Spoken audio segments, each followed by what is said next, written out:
Dear students, again welcome you in online classes of Bishop Academy Maharajganj. Students, previous class में rational numbers, equivalent rational number से related कुछ example solve किया गया।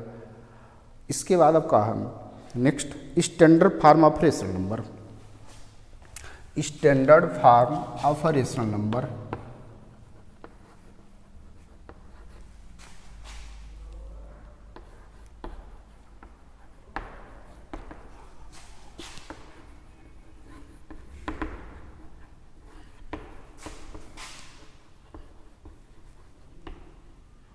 Standard form of a rational number. तो rational number का standard form क्या है? Suppose that कोई रेशनल नंबर है पी बाई क्यू का फॉर्म। तो पहला कंडीशन क्या होना चाहिए? Rational number P by Q का फॉर्म है क्यू नॉट इक्वल टू 0, तभी वो रेशनल नंबर डिफाइन होगा। और स्टैंडर्ड फॉर्म के लिए first condition Q should be positive, यानी क्यू ऑलवेज पॉजिटिव। डिनोमिनेटर हमेशा क्या होना चाहिए? पॉजिटिव। डिनोमिनेटर पॉजिटिव होना चाहिए स्टैंडर्ड फॉर्म के लिए। एंड सेकेंड क्या? न्यूमरेटर एंड डिनोमिनेटर इनका एचसीएफ ओनली 1 होना चाहिए, इनका कॉमन डिवाइजर ओनली 1 होना चाहिए, उसके अलावा कुछ नहीं होना चाहिए। HCF of P and Q is 1। इन दोनों का एचसीएफ क्या होना चाहिए? 1। कॉमन डिवाइजर ओनली 1 होना चाहिए और कुछ नहीं। तो किसी भी रेशनल नंबर को स्टैंडर्ड फॉर्म में बनाने के लिए अब क्या करेंगे? सबसे पहले देखेंगे डिनोमिनेटर पॉजिटिव होना चाहिए, उसके बाद क्या देखेंगे? उनका एचसीएफ ओनली 1 होना चाहिए। आइए कुछ एग्जाम्पल सॉल्व किए जाएं। Example number 8, express each of the following number in standard form 21/35। First part 21/35 ये स्टैंडर्ड फॉर्म में है कि नहीं? तो फर्स्ट कंडीशन क्या? डिनोमिनेटर पॉजिटिव, तो ये तो पॉजिटिव है डिनोमिनेटर। सेकंड कंडीशन क्या है? न्यूमरेटर एंड डिनोमिनेटर इनका एचसीएफ ओनली 1 होना चाहिए, यानी कॉमन डिवाइजर केवल और केवल 1 होना चाहिए। तो पर इनका एचसीएफ फाइंड आउट कर लें 21 और 35। अब एचसीएफ आप डिवीजन मेथड से भी सॉल्व कर सकते हैं, एचसीएफ को फाइंड कर सकते हैं, या क्या कर सकते हैं? फैक्टर मेथड से भी एचसीएफ फाइंड आउट कर सकते हैं। तो एचसीएफ इनका फाइंड आउट कैसे करेंगे? इन दोनों में ग्रेटर नंबर क्या? 35 डिवाइडेड बाई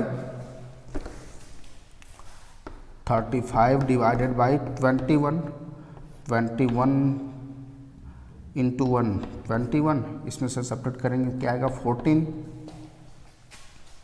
अब 14 से 21 में डिवाइड करेंगे तो 1 टाइम्स 14, यहाँ रिमाइंडर क्या आएगा? 7 से 14 में डिवाइड करेंगे तो 2 टाइम्स 14, पूरा कैंसिल हो गया, यानी 7 ही इनका एचसीएफ होगा। तो एचसीएफ ऑफ 21 एंड 35 इज 7। अब क्या करेंगे? 7 से न्यूमरेटर एंड डिनोमिनेटर में डिवाइड कर लेंगे। 21 डिवाइडेड बाई 7, 35 डिवाइडेड बाई 7। 7 3 जा 21 और 7 5 जा 35। 3/5 ही इसका स्टैंडर्ड फॉर्म हो जाएगा। इससे सिंपलेस्ट फॉर्म में इसको नहीं लिख सकते हैं। सेकेंड पार्ट, एग्जाम्पल 8 का सेकेंड पार्ट,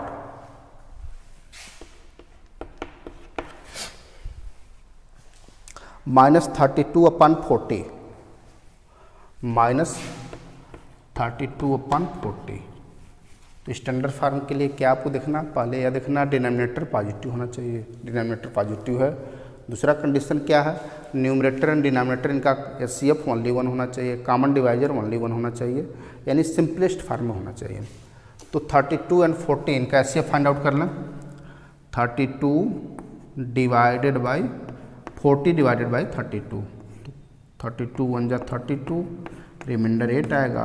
8 से 32 में डिवाइड करेंगे 4 टाइम्स, यानी इनका एचसीएफ क्या हो जाएगा? HCF of 32 and 40 is equal to 8।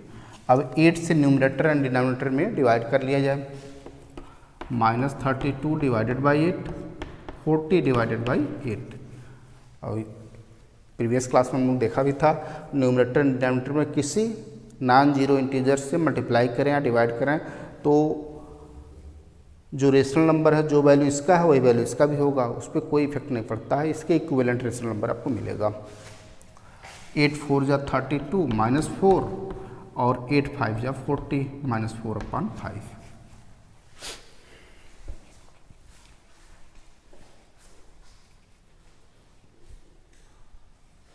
Next example number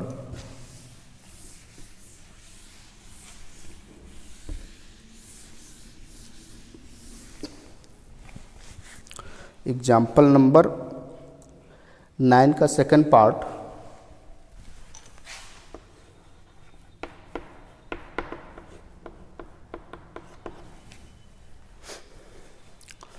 express each of the following numbers in standard form -36/-45 -36/-45। तो इसको आप डायरेक्ट कर सकते हैं। पहले तो नेगेटिव को रिमूव किया जाए, यहाँ भी नेगेटिव नंबर, यहाँ भी नेगेटिव नंबर है, तो नेगेटिव -1 से आप मल्टीप्लाई कर लें। -1 से मल्टीप्लाई करेंगे तो वैल्यू क्या आ जाएगा 36/45। माइनस माइनस कैंसिल भी कर सकते हैं। अब इसमें देखेंगे सिंपलेस्ट फॉर्म में है कि नहीं, यानी 36 और 45 इनका एचसीएफ 1 है कि नहीं। तो पहले इनका एचसीएफ फाइंड आउट कर लें। 45 डिवाइडेड बाई 36, 36 1 जा 36, 9 रिमाइंडर होगा, 9 से 36 में डिवाइड करेंगे 4 टाइम्स, यानी एचसीएफ क्या हो गया, एचसीएफ ऑफ 36 एंड 45। यह भी आप लिखेंगे कॉपी में, एचसीएफ ऑफ 36 एंड 45 इज क्या मिला इनका एचसीएफ 9। अब 9 से न्यूमरेटर एंड डिनोमिनेटर में डिवाइड कर लिया जाए 36/9, 45/9, 9 4 जा 36, 9 5 जा 45। यही इसका सिंपलेस्ट फॉर्म हो जाएगा।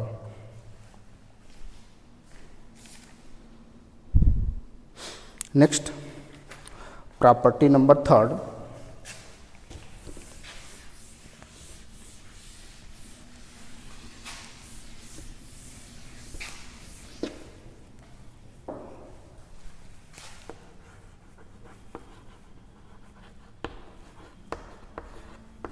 Property number 3, for any two rational numbers a by b and c by d, for any two rational numbers a by b and c by d,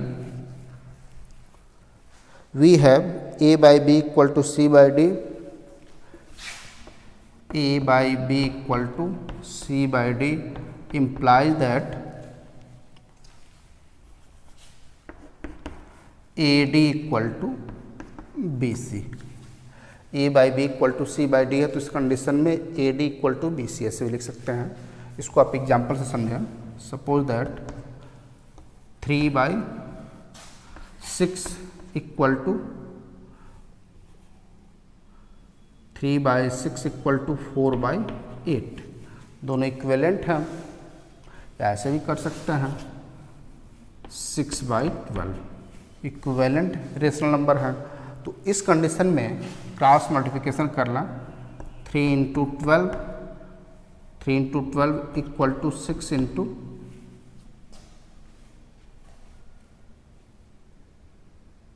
ठीक है 6 × 6, तो 3 × 12 करेंगे क्या आएगा वैल्यू 36, 6 × 6 करेंगे 36, यानी दिस इक्वल टू दिस।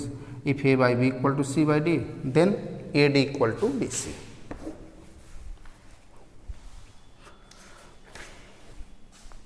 कैसे हम मल्टीप्लाई कर रहे हैं, ऐसे लिख लेंगे ए बी सी डी, ऐसे cross multiplication A D equal to B C.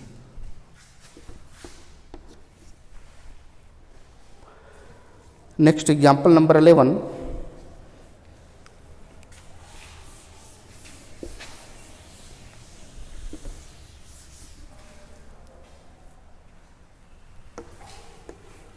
Example 11, so that -15/18 and 5/-6 are equivalent rational numbers। -15/16 and -15/18 है and 5 by minus 6 are equivalent rational number. तो दिस इक्वल टू दिस, इसके लिए property यहाँ पर use कर लीजिए, a by B equal to C by D. If a by B equal to C by D, then क्या लिख सकते हैं, A D equal to B C. If this equal to this, then A D equal to B C hold करना चाहिए। तो पहले यहाँ पर -15/18, इसको ऐसे लिख सकते हैं -15/18 एंड 5 - 6 क्रॉस मल्टीप्लिकेशन कर लें। तो -15 इंटू -6 इक्वल टू वैल्यू क्या आएगा, 15 6 जा 90, minus minus plus 18 into 5, 18 into 5 करेंगे तब क्या आएगा, ये भी 90। Since A D equal to B C, तो देयरफॉर यहाँ से लिख सकते हैं हम, therefore -15/18 is equal to 5/-6। A D equal to B C, then A by B equal to C by D. Example number 12,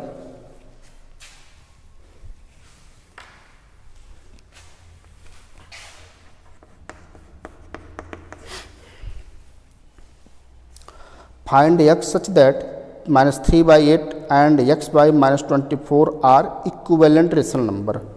-3/8 and x upon -24 are equivalent rational number, यानी this equal to this. तो यहाँ से x का value find करना, यहाँ भी direct cross multiplication कर सकते हैं। -3 into -24 equal to 8 into X. इसको लिख सकते हैं 3 इंटू निगेटिव निगेटिव मल्टीप्लाई करेंगे पॉजिटिव हो जाएगा, 3 इंटू 24 इक्वल टू 8x।